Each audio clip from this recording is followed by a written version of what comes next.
amigos de Aviala, muchas gracias por continuar con nosotros.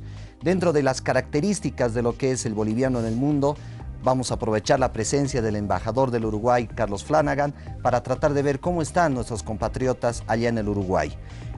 En un sentido de oportunidades económicas, de aspectos laborales, de oportunidades académicas de vida que tiene el boliviano. ¿Cómo están? ¿Cómo están los bolivianos allá? ¿Cómo se sienten? ¿Qué oportunidades de crecimiento sobre todo tienen nuestros ciudadanos?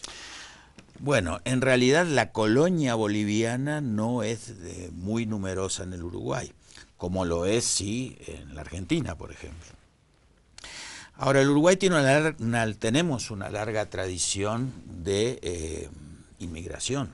Somos un país de inmigrantes.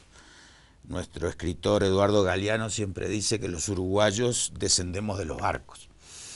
Y es tal cual. Bueno, mi propio apellido es irlandés, o sea, mi bisabuelo llegó al Uruguay finales de 1800, principios del 900. O sea que incluso para entender al Uruguay, la cultura, su idiosincrasia, es ineludible referirse justamente a la inmigración. Nosotros somos una mezcla de culturas, no tenemos, carecemos, en contraste con los países andinos, de pueblos originarios.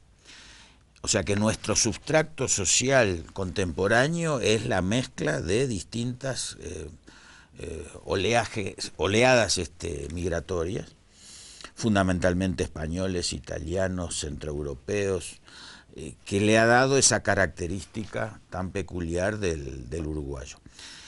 Por lo tanto, es un país de acogida.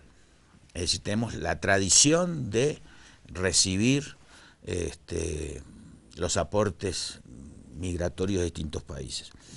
En estos últimos tiempos, bueno, por un lado, si bien hay una larga tradición de buen recibimiento de hermanos de otros países, nuestra ley migratoria estaba bastante atrasada. Había quedado una ley de principios del siglo XX, hasta que se actualizó y se puso una ley migratoria en el septiembre del año 2008, la ley 18.250, que actualiza y pone a la vanguardia al Uruguay en los temas migratorios. Esto es importante porque garantiza, hay un artículo que establece exactamente que los migrantes, los llegados al Uruguay, tendrán los mismos derechos que los nacionales, al trabajo, a la salud, a la seguridad social. Y eso es una cosa no menor, que yo creo que marca una diferencia. Se evita niveles de discriminación. Exactamente. Y en eso vamos de la mano con Argentina, ya que muchos aspectos de la ley uruguaya fue tomada de la ley argentina, de la misma época.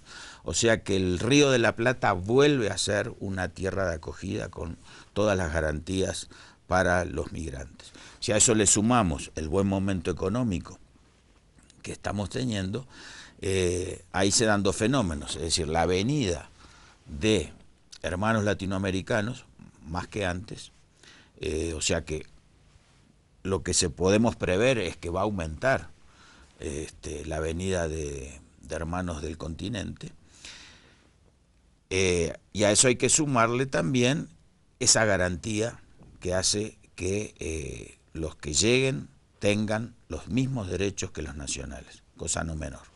Y a su vez otro fenómeno asociado que es el retorno de uruguayos. Uruguay tuvo, digamos, distintos capítulos. Nacimos a la vida contemporánea como país de inmigración, pero desde los años 60 del siglo pasado, prácticamente hasta ahora, fue un país expulsor. Es decir, los uruguayos emigraban por motivos políticos, por motivos de la crisis económica, y recién, desde hace 2 años, el balance migratorio, o sea, la diferencia entre los que se van y los que vienen, empieza a ser favorable al retorno, al ingreso al país. O sea que estamos teniendo y atendiendo el fenómeno del retorno de los uruguayos.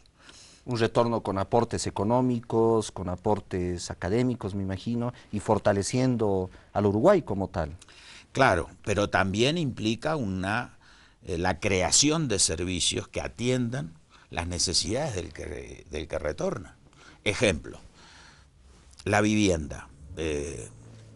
Uruguay tiene una tradición de organismos estatales, somos muy estatistas.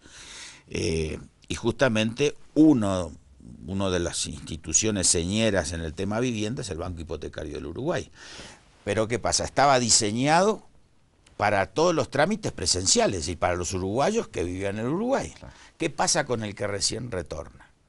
¿Se le puede pedir garantías de X años atrás? No, yo no estaba en el país. O sea, hay que readecuar una serie de funcionamientos del Estado y de los servicios que brinda el Estado a esa situación de la gente que está volviendo. Otro aspecto, el tema del enriquecimiento, por supuesto que sí. Sobre todo habiendo tenido y teniendo una diáspora muy grande de uruguayos, de los más distintos, diversos niveles y capacidades. O sea, no solamente era el uruguayo trabajador, obrero, que iba a buscar nuevos horizontes. Tenemos científicos, tenemos deportistas, artistas, universitarios. Y eso es un capital muy importante. De ahí que desde el año 2005 se creó lo que se llama el Departamento 20. ¿Por qué se llama Departamento 20?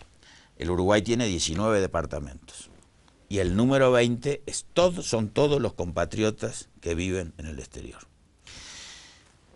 Eso implicó cambio en la mentalidad y la política consular en cada consulado en el exterior, pero a su vez el tema del relacionamiento y el tema de un banco de datos de cerebros que teníamos en el exterior.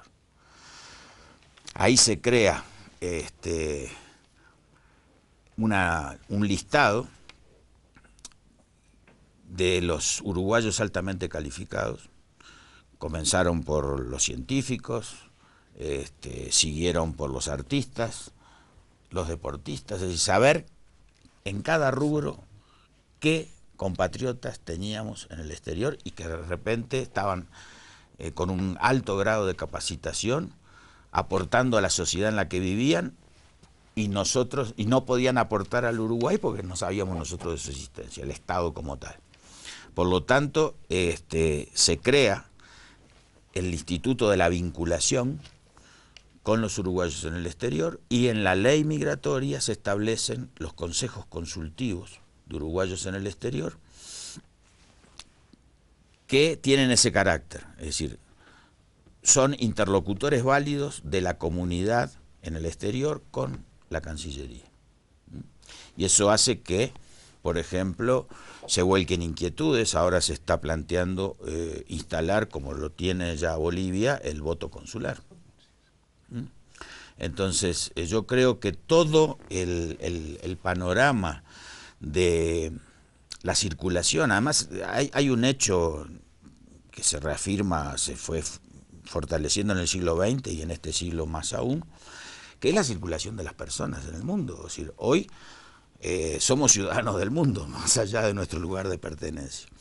A su vez, yo he participado de distintas conferencias sudamericanas e internacionales de temas migratorios, y una de las cosas que logramos a nivel sudamericano es que hoy recorramos toda la patria grande sin necesidad de tener pasaporte, es decir, solo con nuestro documento de identidad recorremos toda la América del Sur. Si la Unión Europea lo consiguió, ¿por qué no nosotros? Exactamente.